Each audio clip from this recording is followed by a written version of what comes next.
नमो बुद्धाय.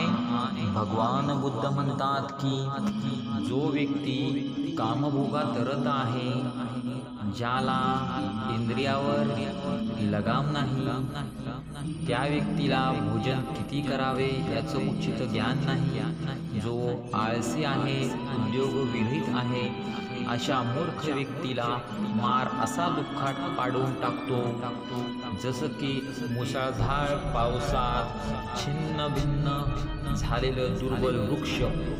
आणि जो व्यक्ती कामभोगाच्या जीवनात रत नाही, ज्याच्या इंद्रिया व त्याच्या वशमध्ये आहे, ज्याला भोजन किती करावे याचं उत्तम ज्ञान आहे, जो श्रद्धावान व उद्योगी आहे, त्याला मार दुःखात टाकू शकत नाही किंवा हलवू शकत नाही, जसं की एखादा वायू शिलामय पर्वताला.